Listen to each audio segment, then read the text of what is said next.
Fantasy football is finally here. No better way to start than with our top 36 running back rankings and tiers heading into 2025. Let's start at the top of our list with our top 3 running backs. It doesn't matter how you slice it. These are the top 3 running backs in fantasy football. Bijan Robinson, Jahmyr Gibbs, and Saquon Barkley. Have Saquon at number 3. People are worried about the usage. I mean, an unreal amount of touches for Barkley last year. While Saquon was the RB1 last year, I'm going to have him behind 2 guys entering the prime of their careers, Jahmyr Gibbs and Bijan Robinson. I don't think you can go wrong with them. At the top here, it's really just your preference. My RB4 overall, Christian McCaffrey, maybe the hardest guy to rank in fantasy football this year. If you think McCaffrey's healthy and a full go in 2025, he could very well be the RB1 in fantasy football. Now, we all know the story. Half the time he's injured. Last season, even when he played, he wasn't very effective, so I think we have to take that into consideration. The ceiling is too high to ignore, but a very risky pick in fantasy. That's why he's not in tier 1 for me. A guy I love taking in fantasy drafts, Devon Achane at RB5. Last year, he had the most receptions in the National Football League. In PPR leagues, you could be bumping him up even higher than this. After the Jonnu Smith trade, these targets are going to funnel through Tyreek Hill, Jalen Waddle, and Devon Achane. Tyreek Hill hitting age 31. I think Achane is in line for a massive workload yet again in fantasy football. Let's not forget, he was the RB1 in fantasy when Tua Tagovailoa was his quarterback. If he can stay healthy, I think Achane has a chance to win leagues in 2025. Derrick Henry is my next running back at RB6. Yes, he's 31 years old, but does it really matter? Last year, he was an absolute freight train. This Ravens offense looks to be just as explosive as it was the prior season. Derrick Henry is going to eat at the goal line. Maybe his touches decline at age 31, but touchdown equity is so high, does it really matter? My RB7, Ashton Genty. I've made it very clear. I am not as confident in Ashton Genty as some others. With his ADP at RB4, I will not be getting a lot of Genty as he's my 7th running back off the board. This Las Vegas Raiders team had the worst rushing offense in the National Football League last year. Yes, they had some bad talent with Zamir White and some other backs, but I think it's more than just the running backs that was causing the problems in 2024. I think this offense in general, while it did improve in the offseason, does not profile to be a top unit in the NFL. Bottom 10 projected offense in 2025. While Ashton Genty is going to get every single touch in this backfield, I'm not sure what the ceiling is for a Raiders team that in year 1 under Pete Carroll and Geno Smith doesn't quite have the ceiling yet in fantasy. And Josh Jacobs is my next running back. This Green Bay Packers offense looks to be explosive again. Jacobs, a true workhorse running back, getting the work on all 3 downs. Maybe he doesn't have quite the ceiling as some of these other running backs, but one of the safest options in fantasy football, Jacobs. With a healthier Jordan Love this upcoming season, I expect this Packers offense to be efficient and run through Josh Jacobs. Look, I guess nobody wants to put Chase Brown and Marion Hampton inside their top 10 running backs. I'm here to do that today. Chase Brown at running back 9, Marion Hampton at running back 10. These guys are set to explode this upcoming season. With Zach Moss off the roster in Cincinnati, the closest competition being Samaje Perine and Taj Brooks,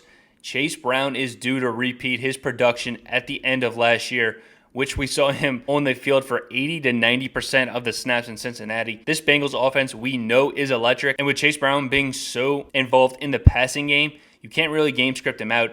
This offense is going to score a bunch of points, and I think Chase Brown is going to do it like he did at the end of last season, where he was inside the top 6 running backs through the second half of the season. It's the same deal with Marion Hampton. We don't know exactly what's going on with Najee Harris. He's not practicing at the moment. He's on the NFL non-football injury list. Does the guy still have 2 eyeballs? I'm generally worried about Najee Harris's health with basically no reports coming out. With Marion Hampton getting all the reps in this Chargers backfield, I think Hampton's going to have this job from snap 1 of week 1. Hampton, a great running back talent in the first round, behind a great offensive line with a great quarterback and a coaching staff that wants to pound the football into the ground. Marion Hampton is a league-winning running back that this time next year, you're going to be drafting him in the first round of fantasy drafts. Bucky Irving is my RB11 off the board. I was so efficient last season for this Buccaneers offense.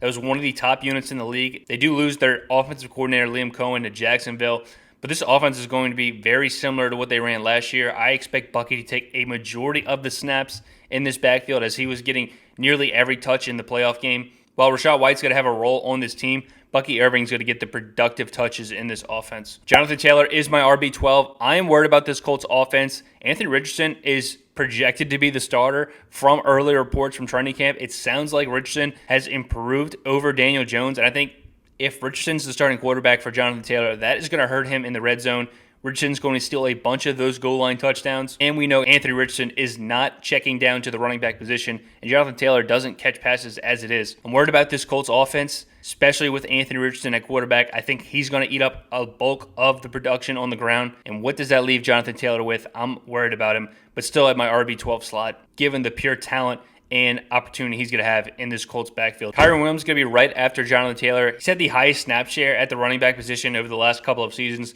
They do bring in Jarquez Hunter and Blake Corum a year ago. So back-to-back years they're drafting running backs.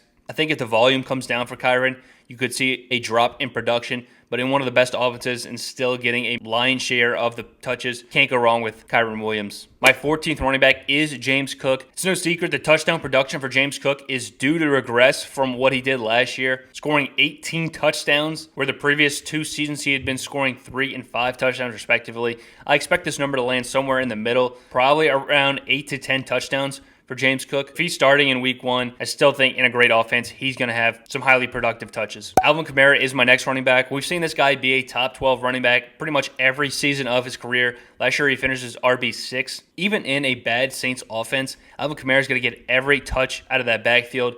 Let's not forget, Taysom Hill is injured coming into the season. He was vulturing a bunch of touchdowns inside the red zone. I believe those touches now go back to Alvin Kamara. Even in a poor offense, he's still going to demand a high target share out of that backfield. And in PPR leagues, Alvin Kamara is still a great option. If you're worried about his health breaking down over the year, draft him. Use him as a top 12 running back for the first half of the fantasy season and then trade him if that is what you're worried about. But Alvin Kamara, this receiving work has sustained him his entire career. I do not expect that to change. Breece Hall at running back 16. I'm worried about Breece Hall. Last year, he disappointed in fantasy with Aaron Rodgers. This year, Justin Fields is the quarterback. This Jets offense is projected to be a bottom 10 unit in the league. Justin Fields, a mobile quarterback. He's going to steal work inside the red zone. While Justin Fields does check down at a high rate compared to other mobile quarterbacks, it's not going to be what Aaron Rodgers was doing last year. He had a top 5 check down rate Aaron Rodgers did, which led to Breece Hall having top 5 receptions at the running back position. I don't expect that to happen this year. And if that receiving work isn't there for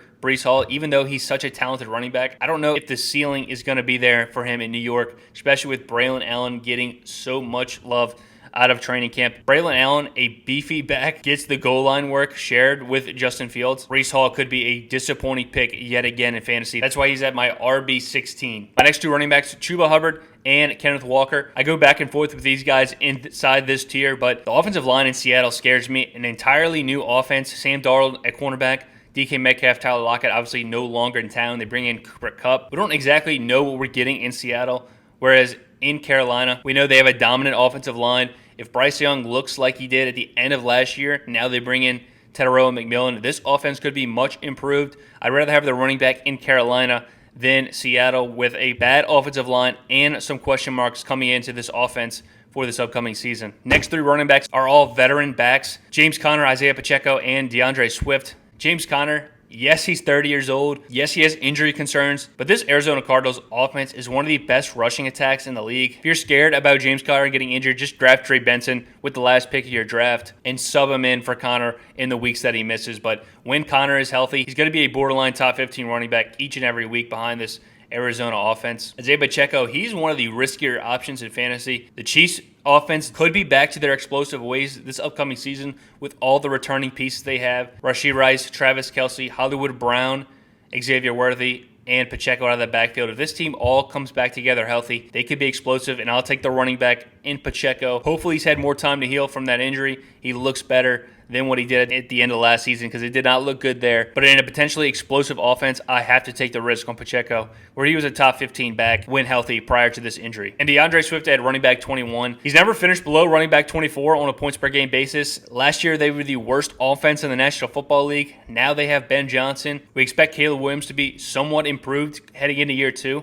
If his floor is running back 24, there's no reason to let him slide below that point in drafts. I'll take DeAndre Swift in a projected much better offense in Chicago, led by Ben Johnson and Caleb Williams. A couple of rookie running backs in my next tier, Travion Henderson and Caleb Johnson. I think Travion Henderson's a much better talent at the running back position, but he's going to have to deal with Ramondre Stevenson. Let's not forget, while this New England Patriots offense is looked to be much improved, they were still one of the worst offenses in the NFL last year Ramondre Stevenson, clearly not going to be the running back one in this offense, but I think he is going to be a pest in the beginning of the season. We might have to wait for the Henderson breakout till later in the year, something we don't have to worry about with Amarian Hampton, why we're so high on Amarian Hampton this year. Next, Caleb Johnson. Pretty simple. Arthur Smith wants to run the football a million times per game. Caleb Johnson, while this Steelers offense might not be the most explosive, he's going to get a bunch of touches, and he should have all the red zone work with Jaylen Warren profiling not to be a bruising running back. We've never seen Jaylen Warren finish inside the top 24. Last year, he was outside the top 30 running backs. I don't expect him to be a top 24 running back. I think Caleb Johnson gets the bulk of the carries, and Jaylen Warren provides work on third down for Aaron Rodgers as a check down option. My next three running backs, back to veteran running backs, but these guys I do have some concerns with. Brian Robinson, he's in a great offense. I'm higher on Brian Robinson than some of these other guys. If Robinson's able to stay healthy and he gets the work inside the 5, we could see him rattling off touchdowns each and every week, basically, in this Jaden Daniels high explosive offense. Let's get Terry McLaurin that contract before we get too excited about this Commanders team, but still a lot to be excited for. Dave Montgomery and Joe Mixon, I do have concerns with. Montgomery, I think this is the time that Gibbs takes over as the RB1 in Detroit. Well, I think Montgomery's got a safe role in this team. I think this offense is going to regress slightly. Maybe not the best offense in the National Football League, back to a top 5 offense, and Gibbs gets more work as a much more dynamic running back. Joe Mixon, we talked about, he was one of our overvalued players a couple weeks ago. Now, the injury concerns are ramping up for Joe Mixon. We don't know exactly what's going on. Nick Chubb's getting boosted in fantasy drafts, and this Houston Texans still has the worst projected offensive line in the league. So, too many question marks for me for Joe Mixon. I am not relying on him in fantasy. To wrap up my top 30 running backs, I have a couple guys that are all inside of committees, inside their backfield. RJ Harvey, Tony Pollard, and a couple of Minnesota Vikings running backs, Aaron Jones and Jordan Mason. Let's start with RJ Harvey. Yes, Sean Payton goes out and gets his running back, and we've seen that be very effective in fantasy in the likes of Alvin Kamara in New Orleans. I think J.K. Dobbins, the veteran running back, is going to work in a lot more than people expect this year. I'm a little hesitant on R.J. Harvey after the J.K. Dobbins signing. Tony Pollard, I think people are forgetting that Tajay Spears is a pretty efficient running back, and he actually got more work inside the 5 on a per carry basis than what Tony Pollard saw. Tony Pollard actually had the least amount of carries inside the 5 out of all starting running backs last year. Tajay Spears owns the third down role and receiving role in this Titans offense, which probably going to be playing from behind most of the time. I think Tony Pollard's upside is severely capped, which is why he's not inside my top 24. And then Jordan Mason and Aaron Jones. I think Mason is eating into Aaron Jones' workload, not only in the red zone where Aaron Jones was the worst running back from an efficiency metric on short yardage touches. I think Mason clearly profiles to be a much better option in that category.